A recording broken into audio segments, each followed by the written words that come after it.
warahmatullahi wabarakatuh. Bismillahirrahmanirrahim. Hamidanillah tabaraka wa ta'ala wa musalliyan wa musalliman ala rasulillah wa ala alihi wa sahbihi wa man walah. La hawla wa la quwata illa billah, amma ba'dah.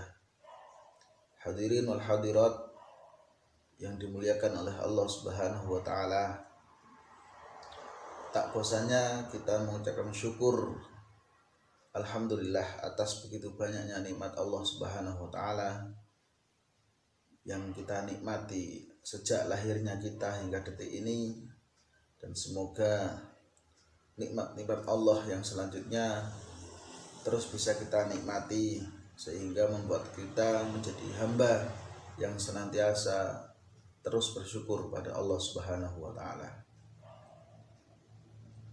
Marilah kita lanjutkan kajian kita di episode kali ini, Kitab Al-Kabair karya Imam Az-Zahabi.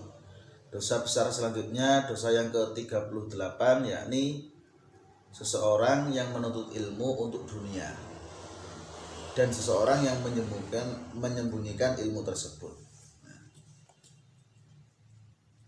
Berdasarkan firman Allah, innama yakhshallah min ibadihil ulama. Jadi sesungguhnya yang takut kepada Allah di antara hamba-hambanya hanyalah seorang ulama. Jadi bisa kita ambil kesimpulan di sini bahwasanya seseorang yang mempunyai ilmu, seseorang yang berilmu, seseorang yang alim itu adalah orang yang lebih takut kepada Allah daripada mengandalkan ilmu-ilmunya. Atau bisa disederhanakan lagi, seorang ulama, seorang ahli ilmu itu dikatakan ahli ilmu, dikatakan berilmu, bukan hanya ilmunya saja yang banyak, melainkan hatinya harus takut kepada Allah. Nah, sebab apa? Ilmu itu kebanyakan bawaannya adalah sombong. Ketika banyak ilmu, khawatir segala apa yang dilakukan dia akan mencari dalil untuk diperbolehkan. Maka dari itu seorang ulama haruslah, atau seorang alim haruslah takut kepada Allah sebelum dia menggunakan ilmunya yang banyak untuk urusan apapun. Nah, di sini secara spesifik bahwasanya termasuk dosa besar adalah menyembunyikan ilmu. Ini jika kita tarik ke belakang adalah kisah tentang seseorang di zaman Rasulullah SAW, di mana banyak orang ketika itu menyembunyikan kabar akan datangnya Nabi terakhir, yakni Rasulullah SAW. Sebab dalam kitab Taurat, dalam kitab Zabur, dalam kitab Injil semua diterangkan, dijelaskan dengan sangat gamblang. Namun mereka menyembunyikan itu. Kenapa? Sebab yang selama ini mereka kira-kirakan, yang mereka inginkan seorang nabi dari bangsa mereka, entah itu Bani Israel atau bangsa-bangsa yang lain, malah seorang nabi yang terakhir terlahir dari bangsa Arab. Nah, itu kenapa alasan mereka menyimpan kabar yang sesungguhnya. Ini adalah dasar daripada tidak diperbolehkannya menyembunyikan ilmu. Ini sebenarnya sangat panjang nanti penjelasannya, sebab termasuk menyembunyikan ilmu itu sebuah dosa besar. Ini ada hubungannya dengan hadis balighuni walau ayah, sampaikanlah kepadaku walau satu ayat. Maksudnya hadis ini jangan buat patokan seseorang yang tidak mempunyai ilmu, dia begitu beraninya berceramah. Seseorang yang tidak punya ilmu begitu beraninya dia mengajarkan sesuatu yang ia tidak menguasai. Namun balighu ani walau ayah ini konteksnya adalah ketika engkau tahu sesuatu, tahu kebenaran, sampaikan meskipun engkau belum melakukan atau engkau belum benar secara sepenuhnya. Nah, kembali lagi ke menyembunyikan ilmu, ini termasuk sebuah dosa besar, sebab sama halnya dia menyembunyikan kebenaran. Kemudian selain menyembunyikan ilmu, yakni menuntut ilmu untuk dunia. Nah, ini juga sebagaimana firman sabda Rasulullah SAW. Jadi man ta'allama ilman. Jadi ada seseorang mempelajari ilmu, dia mondok ke sana kemari, dia membaca kitab begitu banyaknya, mimma yubtagha bihi wajhullah, yang harusnya itu dipergunakan untuk mendapatkan ridho Allah.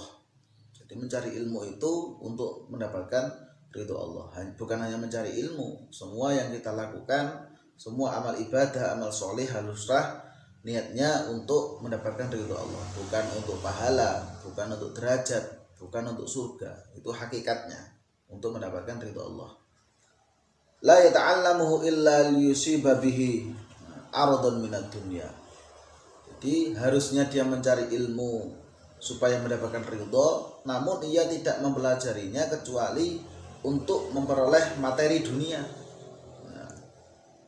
Jadi maaf, mungkin ada seorang penceramah, dia tidak mau datang kecuali harus dibayar dengan sekian. Atau seorang ustadz yang hatinya merasa kecewa, merasa marah ketika setelah mengisi suatu acara namun tak ada amplop bayarannya.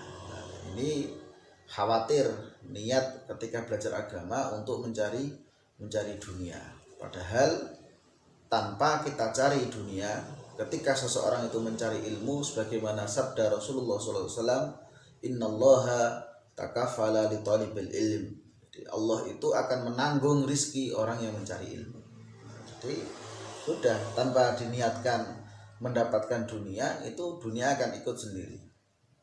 Maka dari itu ketika mencari ilmu kok niatnya supaya mendapatkan harta dunia, yaitu bisa dimaknai salah persepsi. Sebab apa? Tanpa diniati pun pasti dunia akan ikut.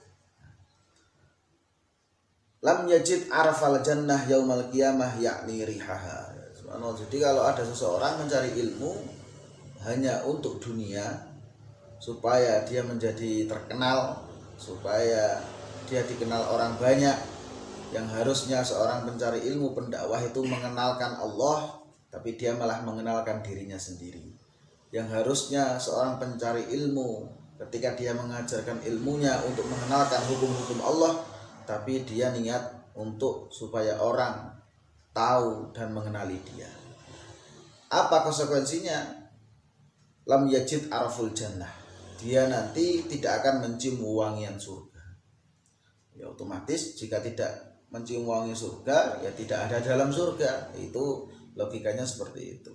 Jadi memang orang yang mencari ilmu itu tinggi derajatnya, termasuk kewajiban dan luar biasa Allah mengangkat, menjunjung orang yang mencari ilmu. Namun kita juga harus hati-hati. Barang siapa mencari ilmu tapi dia hanya niat untuk mendapatkan harta dunia yang banyak, maka itu termasuk niat yang salah. Bahkan kata Allah lewat Rasulullah SAW, dia termasuk orang lam yajid araful jannah, yakni tidak akan mencium wangian surga. Semoga apa yang kita miliki sekarang ini, istiqomah kita untuk mencari ilmu dan sebagainya, benar-benar untuk mendapatkan ridho dari Allah Subhanahu wa Ta'ala, dan semoga kita kelak semua bisa mencium wewangian surganya. Amin ya rabbal alamin. Hadza minni wal afu minkum. Assalamualaikum warahmatullahi wabarakatuh.